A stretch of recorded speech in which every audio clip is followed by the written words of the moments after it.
or red with discrepant colored oblong or round patch appearing on her back or belly, then they are unblotched. When they are not broken all over at intervals, not being mottled like a cow speckled with discrepant colored spots, then they are unmottled. Section 103. Or in general they are untorn, unrent, unblotched, unmottled when they are undamaged by the 7 bonds of sexuality. Closing parenthesis. And by anger and enmity and the other evil things. See section 59.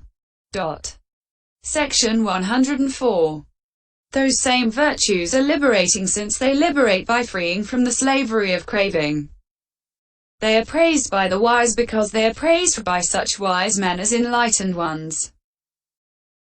They are not adhered to aparamaha, since they are not adhered to aparamahata, with craving and false view, or because of the impossibility of misapprehending paramawi, that there is this flaw in your virtues.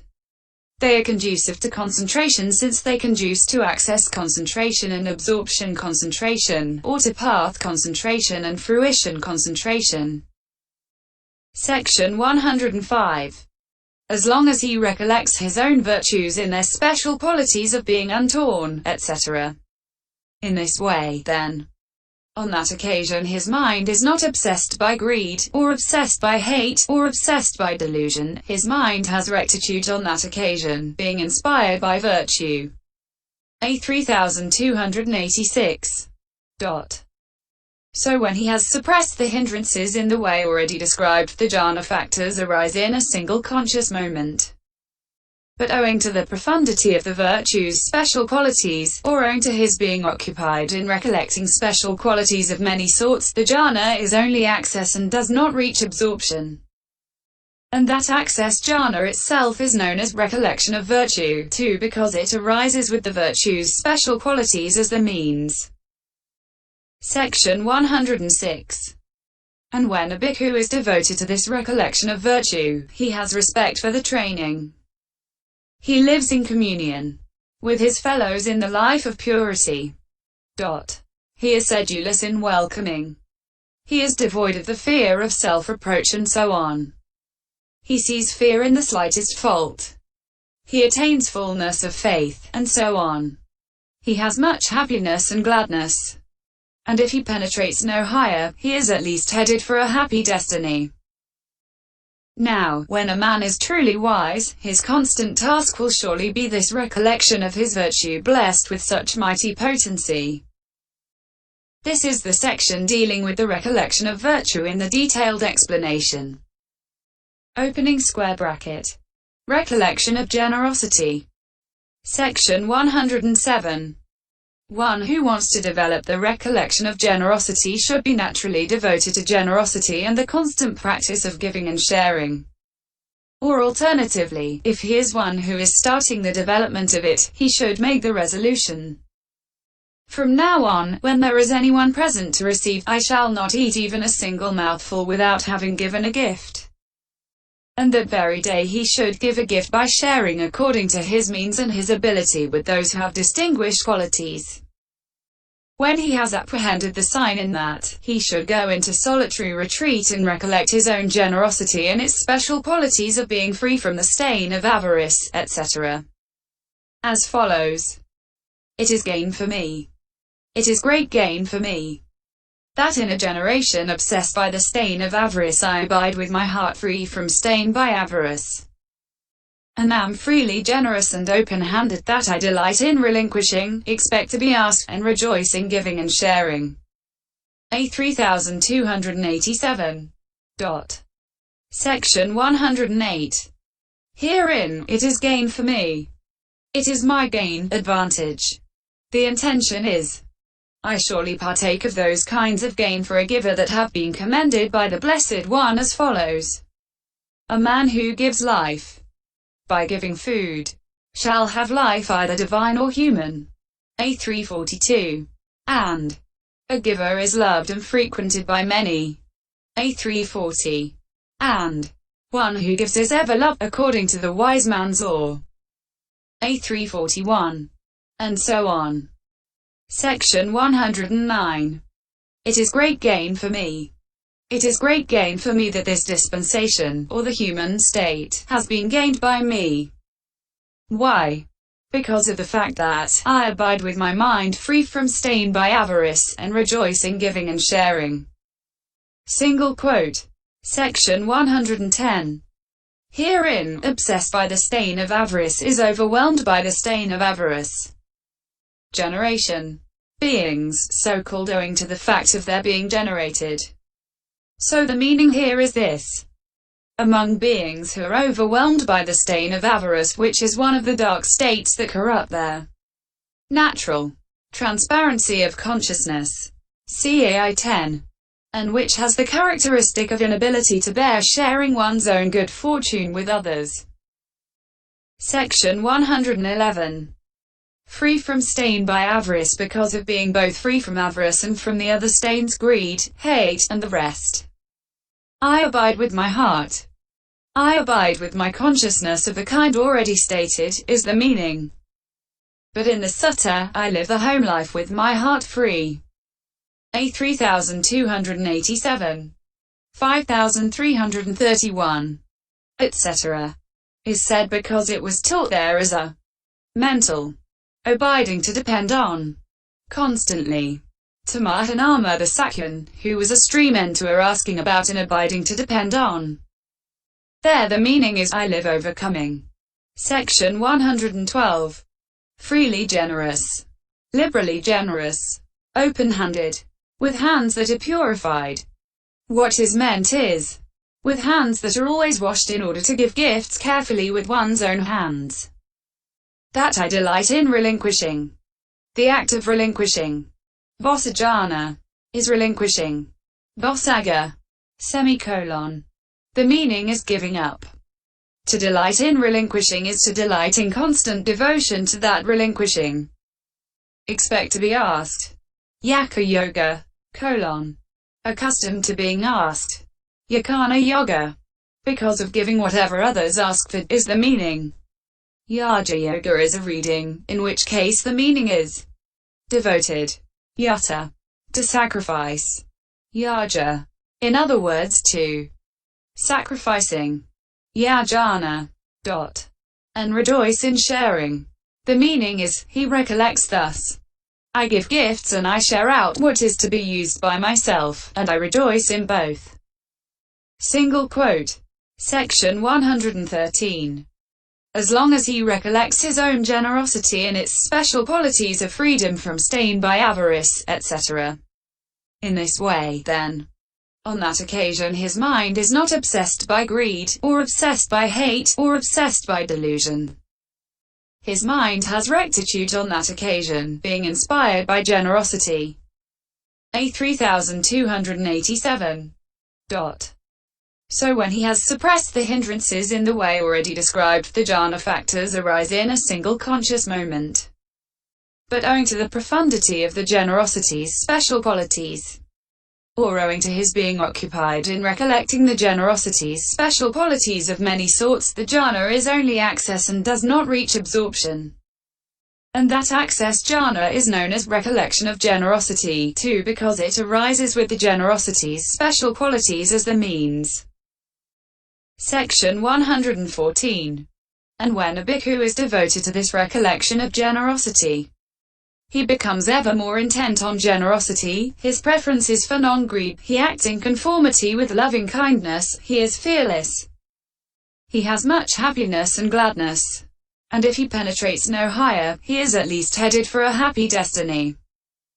Now, when a man is truly wise, his constant task will surely be this recollection of his giving blessed with such mighty potency. This is the section dealing with the recollection of generosity and the detailed explanation. Opening square bracket. Recollection of deities. Section 115. One who wants to develop the recollection of deities should possess the special qualities of faith, etc. evoked by means of the Noble Path, and he should go into solitary retreat and recollect his own special qualities of faith, etc. with deities standing as witnesses, as follows. There are deities of the realm of the four kings. Devakata Maharajaka. There are deities of the realm of the 33. Devatavatiisa. There are deities who are gone to divine bliss. Yama. Who are contented. Tuzita.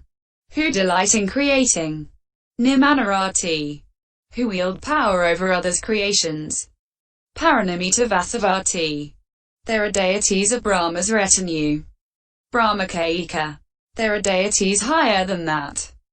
And those deities were possessed of faith such that on dying here they were reborn there, and such faith is present in me too. And those deities were possessed of virtue, of learning, of generosity, of understanding such that when they died here they were reborn there, and such understanding is present in me too. A 3287. Section 116. In the Sutta, however, it is said, on the occasion, Mahanama, on which a noble disciple recollects the faith, the virtue, the learning, the generosity, and the understanding that are both his own and of those deities, on that occasion his mind is not obsessed by greed. A 3287. Although this is said, it should nevertheless be understood as said for the purpose of showing that the special qualities of faith, etc., in oneself are those in the deities, making the deities stand as witnesses. For it is said definitely in the commentary, he recollects his own special qualities, making the deities stand as witnesses. Single quote. Section 117. As long as in the prior stage he recollects the deities' special qualities of faith, etc., and in the later stage he recollects the special qualities of faith, etc., existing in himself, then, on that occasion his mind is not obsessed by greed, or obsessed by hate, or obsessed by delusion, his mind has rectitude on that occasion, being inspired by deities. A 3288. So when he has suppressed the hindrances in the way already stated, the jhana factors arise in a single conscious moment. But owing to the profundity of the special qualities of faith, etc., or owing to his being occupied in recollecting special qualities of many sorts, the jhana is only access and does not reach absorption. And that access jhana itself is known as recollection of deities too, because it arises with the deities' special qualities as the means. Section 118. And when a bhikkhu is devoted to this recollection of deities, he becomes dearly loved by deities. He obtains even greater fullness of faith. He has much happiness and gladness. And if he penetrates no higher, he is at least headed for a happy destiny. Now, when a man is truly wise, his constant task will surely be this recollection of deities, blessed with such mighty potency. This is the section dealing with the recollection of deities in the detailed explanation. Opening square bracket. General. Section 119. Now, in setting forth the detail of these recollections, after the words, his mind has rectitude on that occasion, being inspired by the Perfect One, it is added, when a noble disciple's mind has rectitude, Mahanama, the meaning inspires him, the law inspires him, and the application of the law makes him glad. When he is glad, happiness is born in him. A 328588. Herein, the meaning inspires him should be understood as said of contentment inspired by the meaning beginning, this blessed one is such since he is. The law inspires him is said of contentment inspired by the text. The application of the law makes him glad is said of both. Cf. MAI 173. Section 120. And when in the case of the recollection of deities inspired by deities is said, this should be understood as said either of the consciousness that occurs in the prior stage inspired by deities or of the consciousness that occurs in the later stage, inspired by the special qualities that are similar to those of the deities and are productive of the deity's state. Cf. Section 117. Section 121. These 6 recollections succeed only in noble disciples. For the special qualities of the Enlightened One, the law, and the community, are evident to them. And they possess the virtue with the special qualities of untornness, etc. The generosity that is free from stain by avarice, and the special qualities of faith, etc. Similar to those of deities. Section 122. And in the Mahanama Sutta. A 3285 f. Closing parenthesis. They are expounded in detail by the Blessed One in order to show a stream winner and abiding to depend upon when he asked for one. Section 123.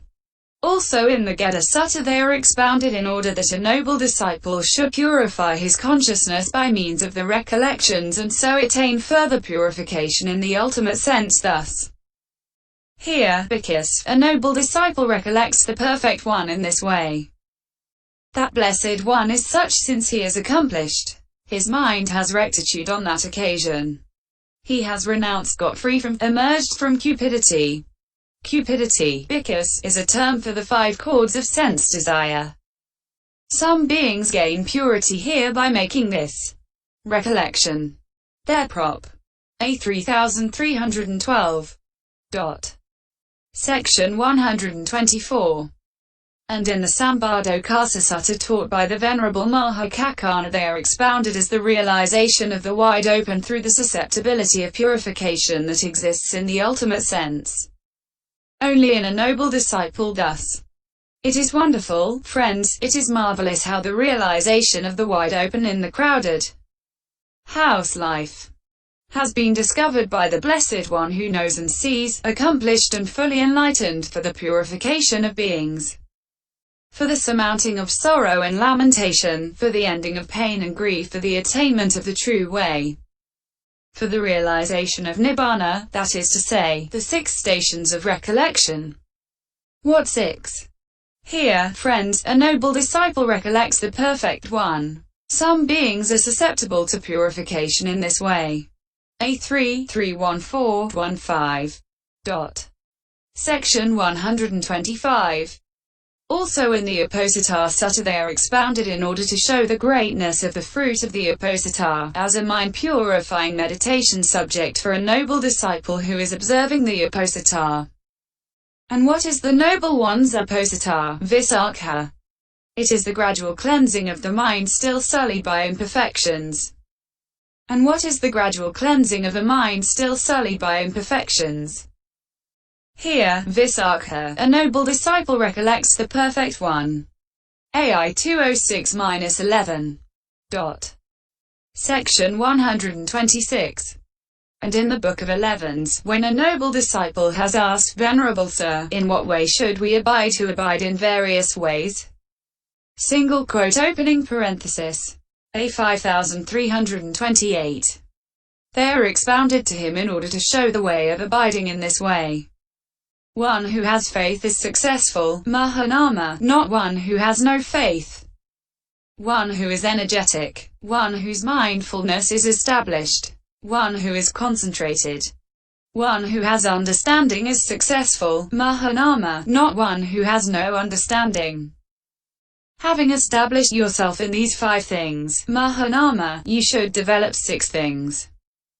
Here, Mahanama, you should recollect the Perfect One. That Blessed One is such since. A 532932. Section 127. Still, though this is so, they can be brought to mind by an ordinary man too, if he possesses the special qualities of purified virtue, and the rest. For when he is recollecting the special qualities of the Buddha, etc., even only according to hearsay, his consciousness settles down, by virtue of which the hindrances are suppressed.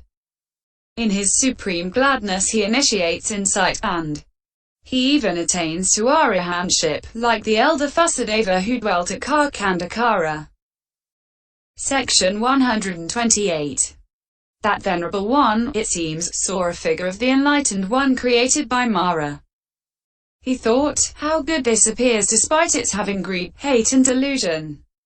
What can the Blessed One's goodness have been like? for he was quite without greed, hate and delusion. He acquired happiness with the Blessed One as object, and by augmenting his insight he reached arahantship. The seventh chapter, called the description of 6 recollections in the treatise on the development of concentration in their